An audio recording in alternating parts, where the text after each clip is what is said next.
नमस्कार, स्वागत है आपका हमारे एजुकेशन के ऑनलाइन प्लेटफॉर्म गुरुजी 4.0 में। बच्चों, लास्ट क्लास के अंदर हमने इन्वर्स ट्रिगोनोमेट्रिक फंक्शन कंप्लीट करके इस पूरी बुक का समापन किया था। अब इस गुरुजी 4.0 के अंदर आप देख रहे हो पूरे कॉन्सेप्ट प्लस पीवाईक्यू, पिछले 5 सालों के जो पेपर हैं उनका भी सॉल्यूशन आपको उपलब्ध होगा। पूरा कॉन्सेप्ट विद सॉल्यूशन इस आपके गुरुजी 4.0 चैनल के ऊपर आपका उपलब्ध है। आज हम पढ़ करते हैं 2025 के अंदर आरबीएससी के द्वारा जो पेपर लिया गया था उसका सॉल्यूशन अपन करते हैं। तो देखो कैसे करते हैं। पहला जो सेक्शन है उसके अंदर है मल्टीपल चॉइस के क्वेश्चन है। ठीक है, इसके अंदर देखो फर्स्ट क्वेश्चन देख लीजिए। Let R be the relation defined on set N. R कोई रिलेशन है सेट एन, एन का मतलब है सेट ऑफ नेचुरल नंबर, जिसके अंदर डिफाइन है ये।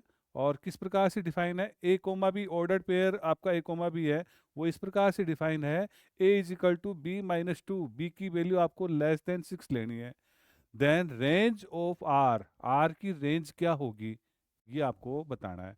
तो सबसे पहले देखिए, क्वेश्चन नंबर है आपका,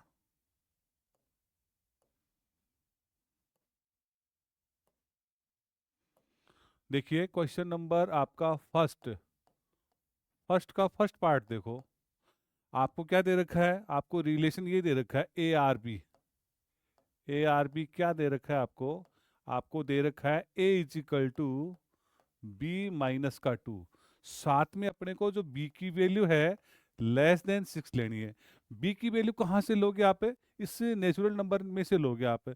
अगर मान लो मैं बी की वैल्यू पुट करूँ, मैं अगर बी इज इक्वल टू मैं 1 पुट करता हूँ, तो ए की वैल्यू क्या आएगी आपकी, नहीं आएगी। अब देखो ए की वैल्यू क्या आएगी आपकी, देखो 1 - का 2।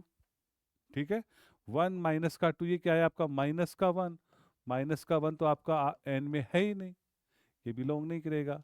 और b इज इक्वल टू आप कितना लोगे, 2 लो, तो कितना आएगा a इज इक्वल टू 2 - का 2, ये आपका 0। 0 भी आपका n में बिलोंग नहीं करता है, ये n में बिलोंग नहीं करता है। यहाँ भी ये भी n में बिलोंग नहीं करता है, तो ये भी रिलेटेड नहीं होगा। तो b इज इक्वल टू कितना लोगे आप, 3 लोगे आप। ठीक है, तो b की वैल्यू 3 लेंगे तो क्या आएगा, a इज इक्वल टू बोलो 3 - का 2, ये आपका 1। ये देखो आपका n में है, ये भी आपके n में है, ये भी आपके n में है, और ये भी आपका क्या आ गया, n में आ गया। इसका मतलब आपका 1 किससे रिलेटेड हो गया, 1 रिलेटेड हो गया आपका 3 से। ठीक है, अब b की वैल्यू कितना लोगे, 4 लो, n में से लोगे आप, तो a की वैल्यू कितनी आएगी आपकी, 4 - का 2, कितने आ गया आपका 2। 2 आपका किस में, आपका n में है। इसका मतलब क्या हुआ, 2 किससे रिलेटेड है आपका, 4 से। b की वैल्यू कितना लोगे आप, 5 लो, n में लोगे तो a की वैल्यू कितनी आएगी, 5 - का 2, कितने हो गए आपके 3, ये आपका n में है।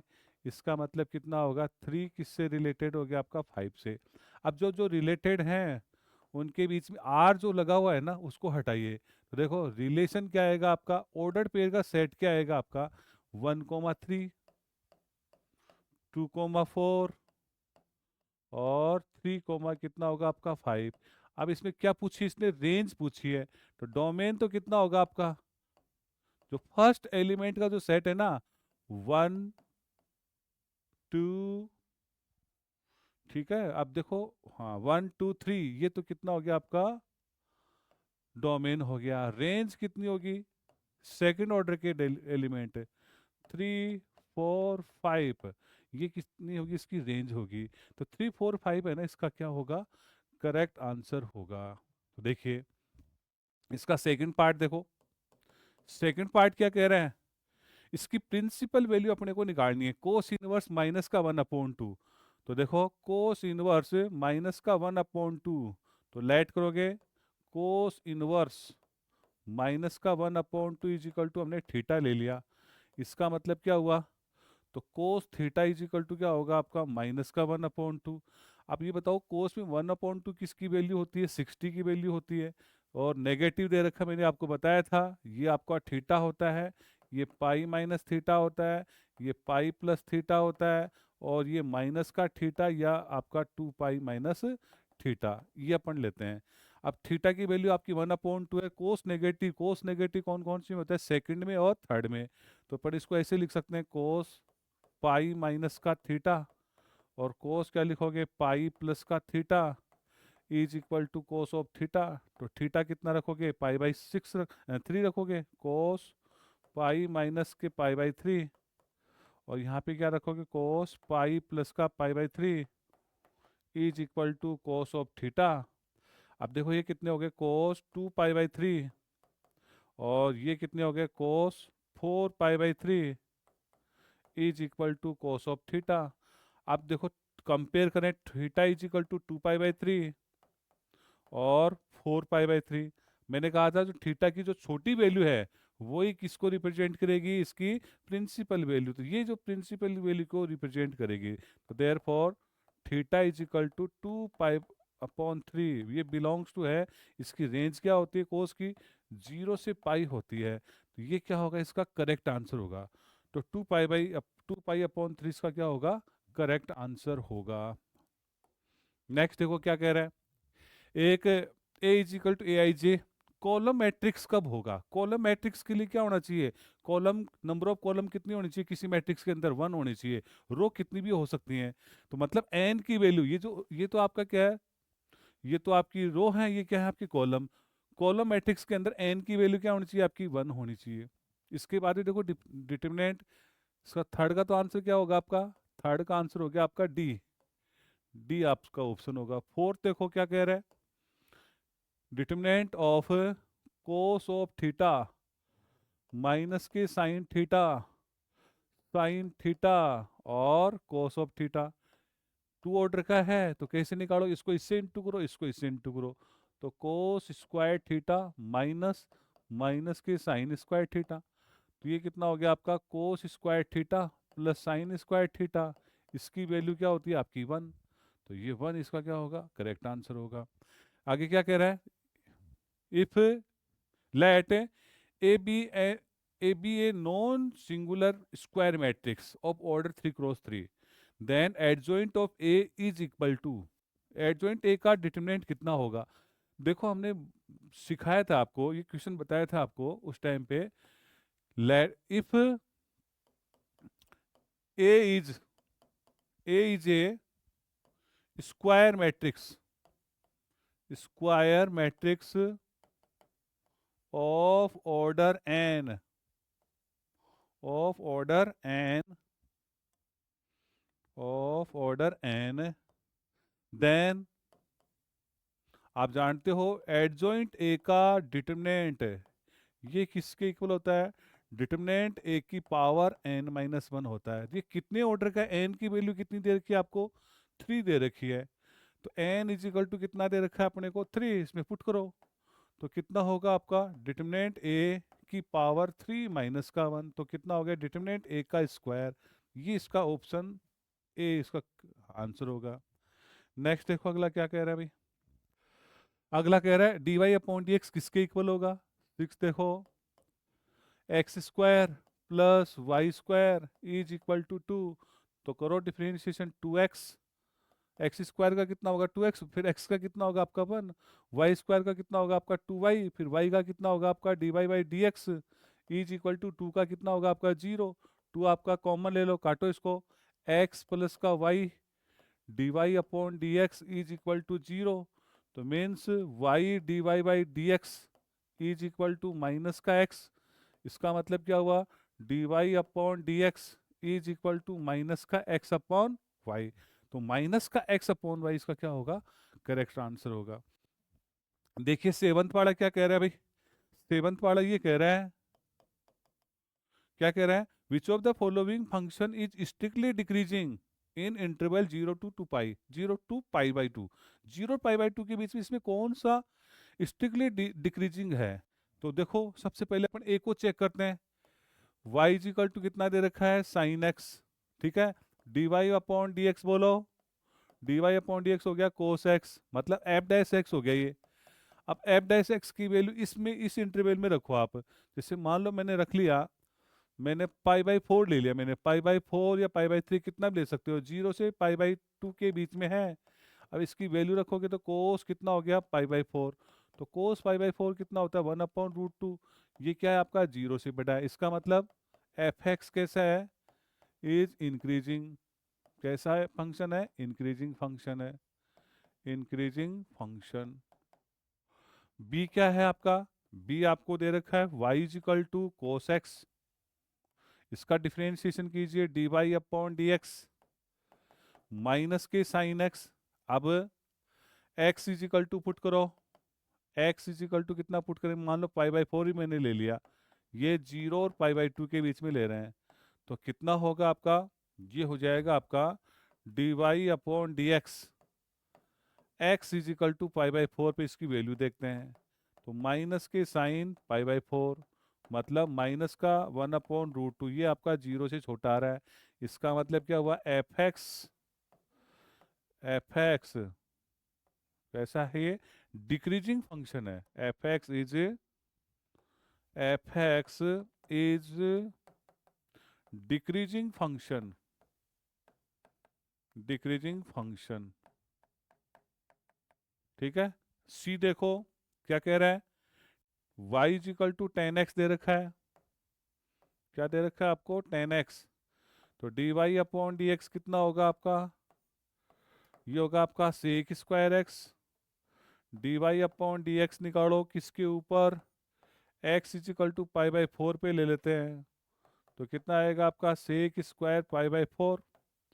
तो कितना होगा, √2 का स्क्वायर, मतलब 2, ये 0 से बड़ा है। इसका मतलब क्या हुआ, F x is increasing function. ये क्या है आपका, इंक्रीजिंग, इंक्रीजिंग फंक्शन, ये भी आपका इंक्रीजिंग फंक्शन है। और लास्ट वाले डी ऑप्शन को और देखो भाई, डी को अपन चेक करें तो y इज इक्वल टू कितना आपका, sine of 2x, d y upon d x कितना है आपका, 2 cos of 2x। अब मैं लिखूं इसको, d y upon d x किसके ऊपर लोगे आप, x is equal to pi by 2, pi by 4 पे ले लो आप, या पाई बाई 3 पे ले लो, चलो आप पाई बाई 3 पे ले लेते हैं, ठीक है। तो कितना आएगा आपका, या पाई बाई, देखो इसके ऊपर ले लो छोटा सा, छोटी वैल्यू ले लेते हैं। जैसे मान लो मैंने ले लिया x इज इक्वल टू कितना ले लिया मैंने, पाई बाई 6 पे ले लिया, चलो ठीक है। तो बताओ कितना आएगा, तो d y upon d x, x is equal to pi by 6, इसको देखा तो कितना है आपका, 2 पाई बाई 6। इसको कैंसिल किया तो कितना आ गया आपका, ये हो गया आपका 2 × कोस pi by 3। Cos pi by 3 कितना होता है, कोस 60, कोस 60 की वैल्यू कितनी होती है आपकी, 1/2। ये आपका क्या है, 0 से बड़ा। इसका मतलब एफ एक्स कैसा है, is increasing function, increasing function है। ये कैसा है आपका, इंक्रीजिंग फंक्शन है। अपने को पूछा है इसने, क्या पूछा है, इसमें कौन सा फंक्शन डिक्रीजिंग है, तो डिक्रीजिंग आपका ऑप्शन बी है ना, ये आपका डिक्रीजिंग होगा। ठीक है, नेक्स्ट देखो अगला क्या कह रहा है भाई, ये कह रहा है एफ एक्स आपको दे रखा है, is continuous at x is equal to 3, then value of k. ये जो फंक्शन है एक्स इज इक्वल टू 3 के ऊपर क्या है, कंटिन्यूअस है, तो के की वैल्यू क्या होगी। तो क्वेश्चन नंबर है फर्स्ट का 8th, देखो फर्स्ट का 8th कैसे करोगे, एफ एक्स कितना दे रखा है भाई, एफ एक्स आपको दे रखा है 2x माइनस के 5। अगर x की value less than equal to 3 लें, अगर x की वैल्यू ग्रेटर देन 3 ले तो कितना आएगा आपका 2k। और क्या कह रहा है भैया, सिंस एफ एक्स इज कैसा है, कंटिन्यूअस फंक्शन, कंटिन्यूअस फंक्शन। ठीक है, इसका मतलब एट किसके ऊपर है भाई, x इज इक्वल टू आपका 3 के ऊपर क्या है, ये कंटिन्यूअस है, at x is equal to 3। इसका मतलब क्या हुआ, F3 minus zero, F3 plus zero, ये तीनों वैल्यू बराबर होंगी। अब देखो F3 की वैल्यू क्या होगी, F3 की वैल्यू निकाल लो, 2 × 3 - का 5। अब ये दोनों आपकी सेम ही आएंगी, इसको इसको ले लेते हैं अपन। ये कितना होगा आपका, limit h tending to zero F3 plus h, 3 + h का मतलब 3 से बड़ा, तो 3 से बड़ा नीचे वाला फंक्शन लेंगे, कितने हो गए आपके, ये 6 - का 5 is equal to limit h tending to zero x, जहाँ दिख रहा है वहाँ पे 3 + h रखो, तो x तो इसमें है नहीं, तो 2k आ जाएगा, तो 2k को बाहर निकाल लो, तो 1 इज इक्वल टू कितना होगा आपका 2k limit h tending to zero, तो कोई प्रभाव ही नहीं पड़ेगा इसका, तो 2k इज इक्वल टू 1, तो k इज इक्वल टू कितना होगा आपका 1/2, तो k की वैल्यू आपकी कितनी आएगी, 1/2 आएगी इसकी। अब अगला देखो, इसका नाइन्थ का देखो, फर्स्ट क्वेश्चन का, फर्स्ट का नाइन्थ क्या कह रहा है ये, 0 से 1 sine inverse x plus cos inverse x dx। ठीक है, अपन जानते हैं sine inverse x plus cos inverse x, इसकी वैल्यू क्या होती है आपकी π/2 होती है, ये आपका π/2, 0 से आपका 1 और dx हो गया। π/2 आपका कांस्टेंट होता है, इसको बाहर निकाल लो, 0 से 1, ये 1 dx, 1 का डिफरेंट इंटीग्रेशन क्या होता है आपका x होता है, ये आपका 0 से 1, तो कितना होगा आपका π/2, 1 माइनस का 0 मीन्स π/2 इसका क्या होगा, सॉल्यूशन होगा, ये π/2 इसका क्या होगा, आंसर होगा। अगला देखो क्या कह रहा है, xx yx और y is equal to cos x. देखो अपने को किससे एरिया बाउंडेड निकालना है, xx है, yx है, और कर्व आपको ये दे रखा है 0 और π/2 के बीच में आपको। तो देखो कैसे करोगे, इसको करने के लिए अपन यूँ कर रहे हैं, जैसे मान लो हमने इसका ग्राफ बनाया कोस एक्स का, तो इसका देखो 10th वाला जो पार्ट है वो देखिए आप, जैसे मैंने कोस एक्स का ग्राफ बनाया, तो ये तो आपका 0, ये आपका पाई बाई 2 बोल दो, ये आपका पाई बोल दो, ऐसे बना रहे हैं। तो देखो कोस 0 की वैल्यू क्या होती है आपकी, ये 1 है, कोस 0 की वैल्यू 1 होती है, और π/2 कितनी होती है आपकी 0 होती है। तो ये देखो आपका, ये तो आपका xx हो गया, ये yx हो गया, और ये आपका कोस एक्स का ग्राफ हो गया। तो ये अपने को निकालना है भाई, तो ये स्ट्रिप कहाँ से, 0 से π/2, तो 0 से π/2 y dx, तो 0 से π/2 y की वैल्यू कितनी है आपकी cos x, cos x dx, cos x का इंटीग्रेशन बोलो साइन एक्स 0 से π/2, तो कितना होगा आपका साइन π/2 माइनस का साइन 0, तो साइन π/2 की वैल्यू 1, ठीक है, -0, तो कितना आएगा आपका 1, 1 इसका क्या आएगा, करेक्ट आंसर आएगा इसका। नेक्स्ट देखो अगला क्या कह रहा है भाई, इसमें आपको ये क्या कह रहा है, particular solution of differential equation at x is equal to 0 and y is equal to 1। इस डिफरेंशियल इक्वेशन का पर्टिकुलर सॉल्यूशन अपने को निकालना है। तो डिफरेंशियल इक्वेशन क्या दे रखी है, dy/dx प्लस का x इज इक्वल टू 0। ठीक है, अब क्या करोगे, तो dy/dx is equal to minus का x, तो इसका मतलब ही हुआ dy is equal to minus का x dx। आप डिफरेंशिएशन कर दो इसका, तो कितना आएगा y², सॉरी y आ जाएगा, dy का क्या होगा आपका y, ये तो y आ गया, माइनस का x² प्लस का c। आप कितना रखोगे, x is equal to 0, put x is equal to 0 और y इज इक्वल टू 1, तो कितना होगा आपका, ये तो 1, ये आपका 0 प्लस का c, इसमें पुट करो, इसका मतलब क्या हो गया, c इज इक्वल टू 1, इसमें पुट कीजिए, तो कितना होगा आपका y is equal to minus का x² प्लस का 1, इधर ले लो x² प्लस का y इज इक्वल टू 1, ये क्या होगा, इसका पर्टिकुलर सॉल्यूशन होगा। तो कौन सा ऑप्शन आ रहा है इसका, बी ऑप्शन इसका सही है। If if the magnitude of two vector a and b are 1 and 2 respectively, a dot b is equal to 1, then angle between these vector will be।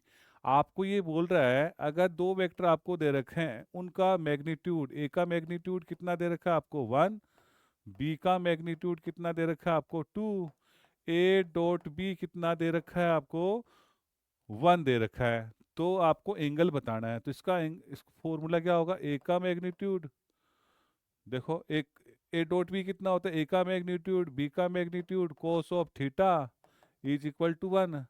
तो मेरे को कोस ऑफ थीटा चाहिए, इसकी वैल्यू बोलो 1 into 2 into cos of theta is equal to 1। तो cos of theta is equal to कितना होगा 1/2। तो कोस ऑफ थीटा ये कितना होगा आपका, कोस 60 की वैल्यू है आपकी, तो थीटा इज इक्वल टू कितना होगा आपका पाई/3। तो पाई/3 इसका क्या होगा, करेक्ट आंसर होगा। नेक्स्ट देखो अगला क्या कह रहा है भाई, आपको ये कह रहा है I cap dot J cap cross K cap cross J cap minus J cap dot K cap cross I cap plus K cap dot I cap cross J cap, इसकी वैल्यू कितनी होगी। तो इसको सॉल्व कर लेते हैं, तो कितना आएगा आपका, देखो ये होगा आपका आई cap dot K cap cross J minus J cap dot K cap cross I cap plus K cap dot I cap cross J cap. अब देखो ध्यान देना, के बाद में क्या आता है, आई आता है, लेकिन जे आ रहा है, इसका मतलब ये माइनस का क्या होगा, आई कैप होगा। ठीक है भाई, ये कितना होगा, देखो अपन इसको समझते हैं एक बार। देखिए ये तो आपका आई कैप है, ये आपका जे कैप है, ये आपका क्या है के कैप। अगर एंटी क्लॉकवाइज ऐसे चलेंगे अपन, आई के बाद में जे के बाद में के, और के बाद में क्या आ रहा है, वापस आई आ रहा है, तो इस ऑर्डर में चलेंगे। अब देखो के बाद में क्या आ रहा है आपका, के बाद में जे आ रहा है, उल्टा आ रहा है, इसका मतलब क्या होगा, माइनस का आई बनेगा। ये क्या बनेगा, माइनस का आई कैप बनेगा।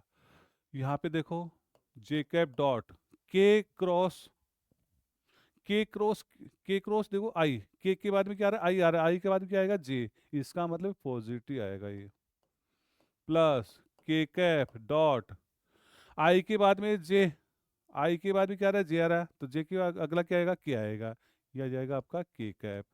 अब ध्यान देना इधर, माइनस को तो बाहर ले लो, आई डॉट आई, यहाँ पे minus J dot J minus plus के डॉट के कैप।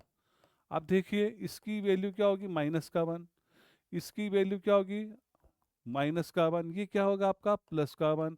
ये तो आपके कट गए, ठीक है।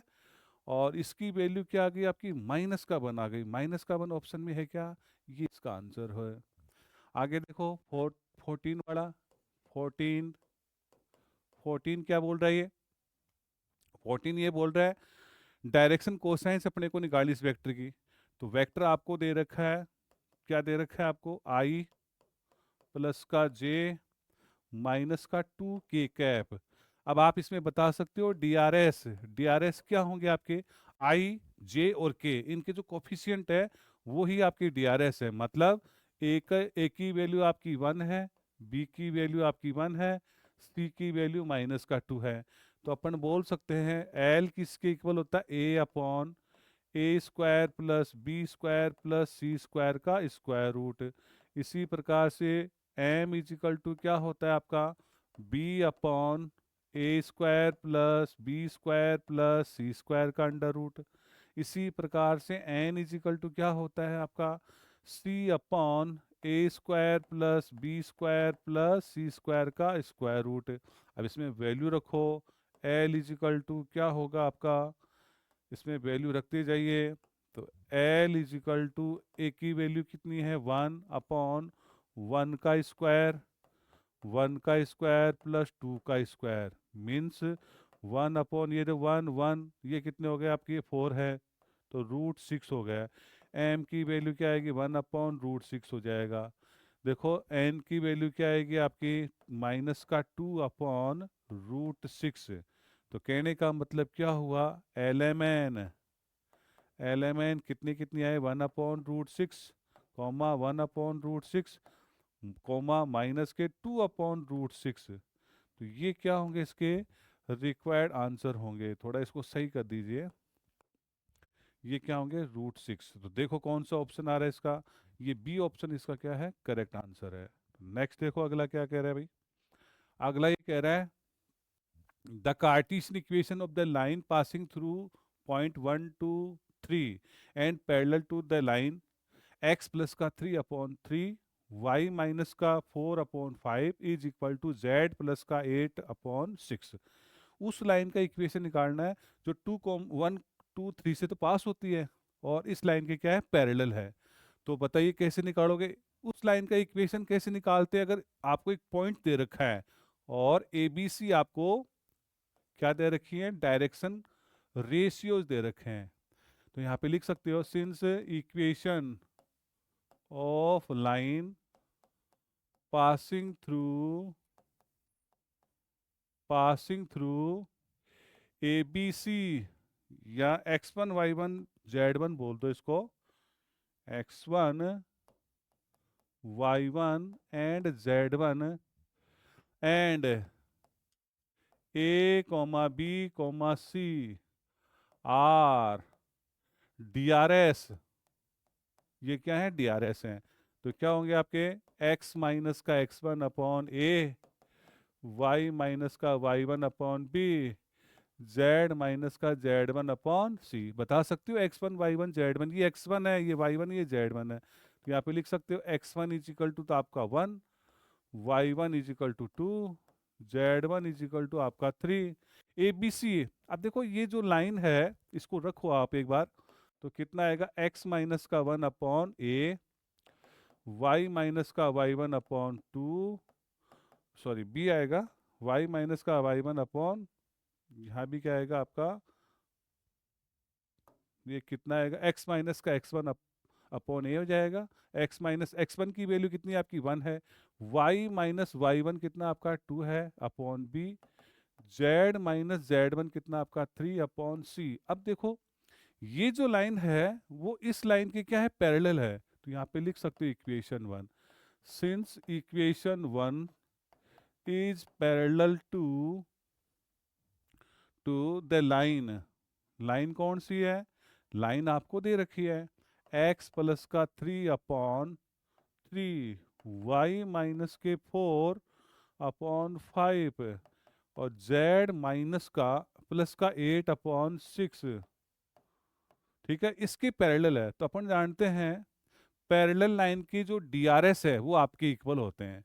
तो देयरफॉर अपन बोल सकते हैं a इज इक्वल टू आपका 3, b इज इक्वल टू 5 और c इज इक्वल टू कितना होगा आपका 6। तो देयरफॉर x माइनस का x1/3, y माइनस का 2/5, z माइनस का 3/6, ये क्या होगा, इस इक्वेशन ऑफ लाइन होगा। तो देखो कौन सा ऑप्शन मैच करा है इसके अंदर, ये आपका ऑप्शन नंबर ए आपका मैच कर रहा है। आगे देखो क्या कह रहा है 16 का, देखो a coin is toss 3 times then probability to get head at least 2 times.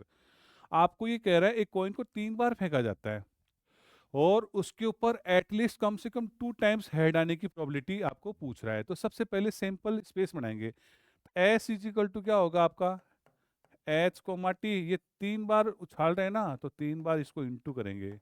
ये लो, सबसे पहले सिंपल स्पेस बना लीजिए। तो इन दोनों का पहले प्रोडक्ट कर लीजिए, एच कोमा टी, तो क्या आएगा आपका H H, H T, T H, double T. अब ये तो हमने इसका इंटू कर लिया, अब एच से इंटू करो आप, triple H, double H T, H T H, H double T, T से मल्टीप्लाई करो, T double H, T H T, double T H और ट्रिपल टी।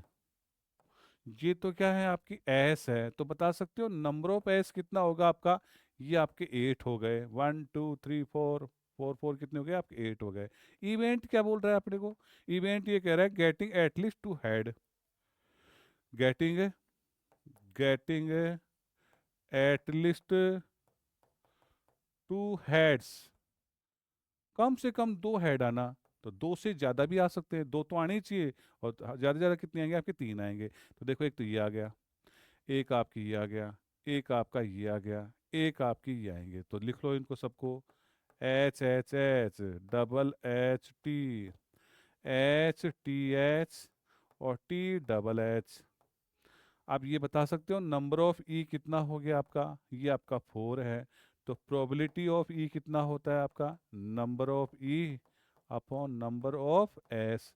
तो बताइए नंबर ऑफ ई कितना है आपका 4, नंबर ऑफ एस कितना आपका 8, इसको काटो तो कितना आएगा आपका 1/2।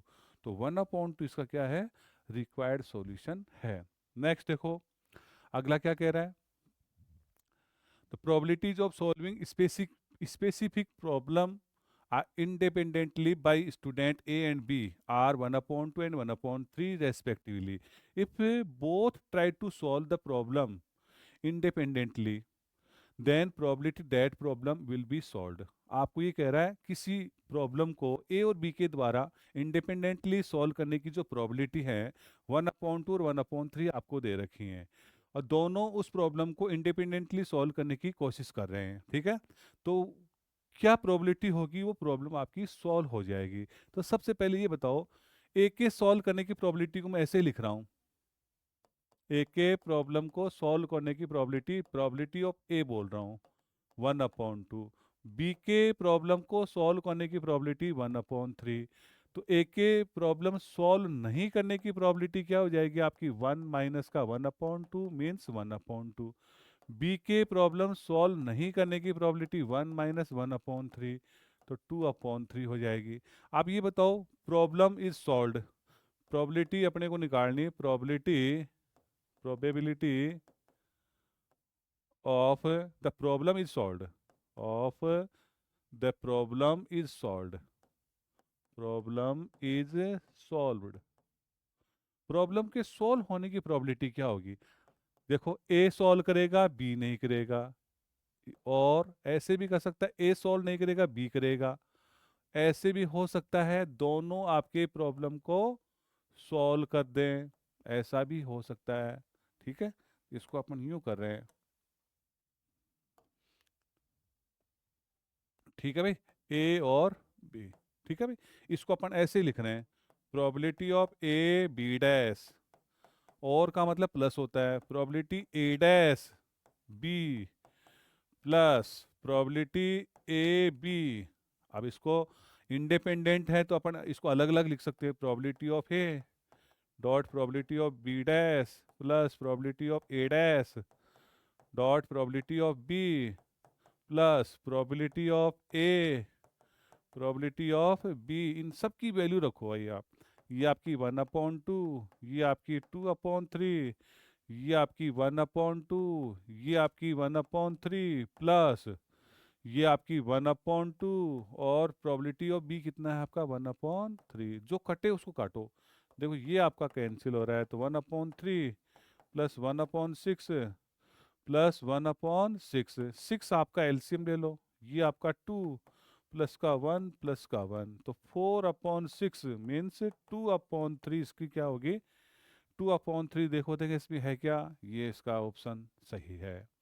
नेक्स्ट देखो 18th क्वेश्चन नंबर, इसका 18th देखो क्या कह रहा है भाई, if probability of A 4/7, probability of B 3/7, and A and B are independent event, A और बी क्या है आपकी इंडिपेंडेंट इवेंट हैं, तो probability of A intersection B कितना होगा।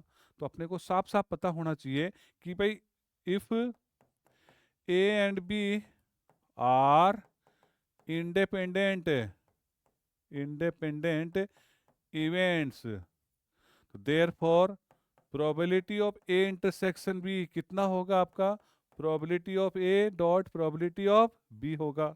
इनकी वैल्यू रखो, 4/7 इंटू प्रोबेबिलिटी ऑफ बी कितना है 3/7, इनको इंटू करो, तो 12/49, तो 12/49 क्या होगा इसका रिक्वायर्ड सॉल्यूशन होगा। नेक्स्ट देखो अगला क्या कह रहा है, आपको फिल इन द ब्लैंक्स करना है 1 to 6 तक। साइन इनवर्स 1/√3/2 की प्रिंसिपल वैल्यू आपको बतानी है। तो देखो क्वेश्चन नंबर सेकंड के सभी पार्ट यहाँ कर देते हैं। तो प्रिंसिपल वैल्यू, तो साइन इनवर्स √3/2, तो हमने इसको थीटा ले लिया, इसका मतलब √3/2 is equal to sine theta. ये किसकी वैल्यू होती है, साइन 60 की वैल्यू होती है। 60 को अब मैं पाई/3 लिख रहा हूँ साइन थीटा।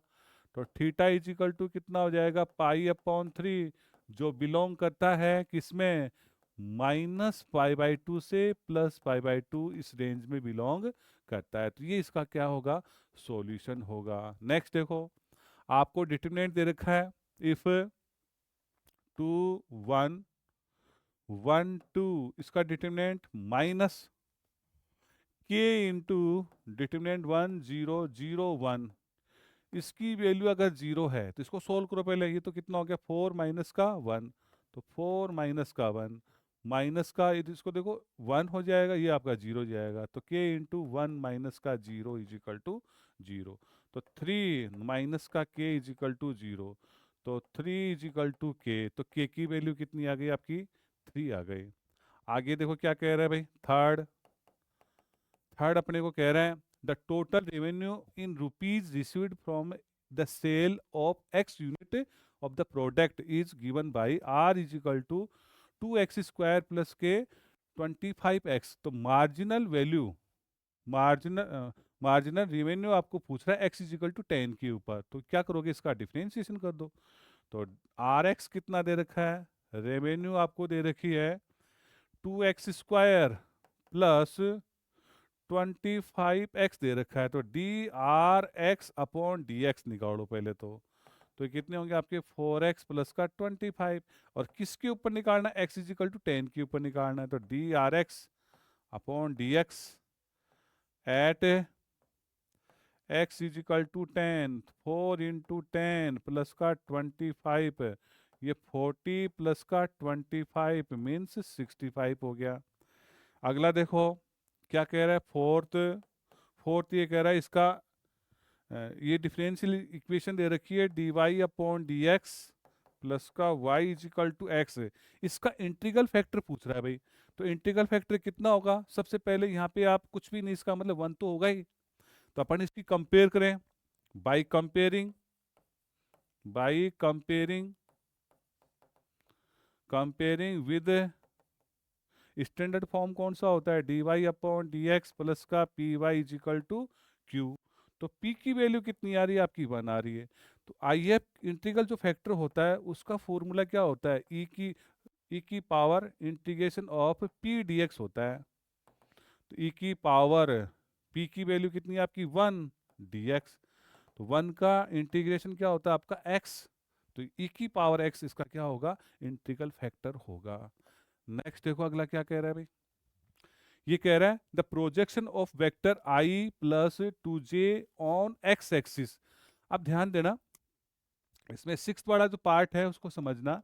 कोई वेक्टर दे रखा है a is equal to a1i b1j और c1k कैप। अब वो कह रहा है एक्स एक्स के ऊपर इसका प्रोजेक्शन पूछ रहा है। एक्स एक्स पे प्रोजेक्शन का मतलब क्या होता है, आई कैप का जो कोफिशिएंट है वो आपका एक्स एक्स के ऊपर प्रोजेक्शन होता है, जे कैप का जो कोफिशिएंट है वो आपका वाई एक्स के ऊपर प्रोजेक्शन होता है, एंड के कैप का जो कोफिशिएंट होता है वो आपका जेड एक्स पे प्रोजेक्शन होता है। तो यहाँ पे नोट के रूप में लिख सकते हो आप, projection projection of A on x axis क्या होगा आपका a1 होगा। इसी प्रकार से वाई एक्स पे क्या होगा आपका b1 होगा, जेड एक्स पे कितना होगा आपका c1 होगा। इसको बताओ देखें यहाँ पे, तो वेक्टर आपको क्या दे रखा है, a is equal to I plus का 2j। तो यहाँ पर projection projection of vector a on x axis, तो आई कैप का जो कोफिशिएंट आपका कितना है, 1 है, तो कितना हो जाएगा आपका 1, इसका क्या होगा, करेक्ट आंसर होगा। नेक्स्ट देखो अगला क्या कह रहा है भाई। आपके बाद इसके बाद में आते हैं वेरी शॉर्ट आंसर टाइप की क्वेश्चन है। देखिए इसको कैसे करते हैं। आपको क्वेश्चन नंबर दे रखा है थर्ड। थर्ड क्या कह रहा है, ए इज इक्वल टू दे रखा है, बी इज इक्वल टू, दोनों मैट्रिक्स दे रखी है, दोनों का प्रोडक्ट पूछ रहा है। तो मैट्रिक्स ए क्या दे रखी है आपको, ये दे रखी है -1 और 2। मैट्रिक्स बी क्या दे रखी है आपको, -1 और 1। अब इसका ऑर्डर बोलो, ये आपका 2x1 है, ये क्या है आपका 1x2 है। तो देखो इन दोनों में इसका तो क्या है आपका कॉलम, इसकी रो दोनों बराबर हैं, इसका अपन प्रोडक्ट कर सकते हैं। तो बी ए कितना होगा आपका, बी को पहले लिखो -1 1, फिर ए लिखो -1 और 2। तो क्या करोगे यहाँ पे, ये तो आपकी रो है, ये आपके कॉलम है, ठीक है। तो देखो कैसे करोगे, -1 -1 × 1 प्लस क्या होगा आपका, ये हो जाएगा आपका,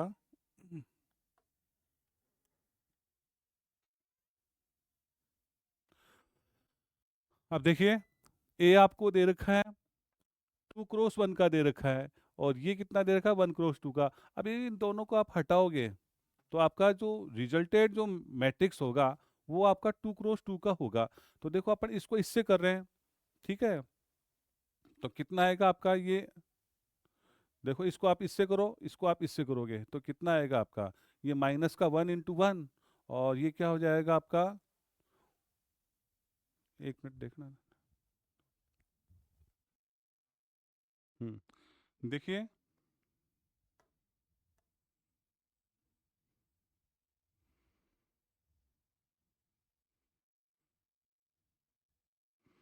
क्वेश्चन नंबर सेकंड तक अपने कंप्लीट हैं। ये जो आपके वेरी शॉर्ट आंसर टाइप के जो क्वेश्चन हैं वो अपनी अगली क्लास में करेंगे। धन्यवाद।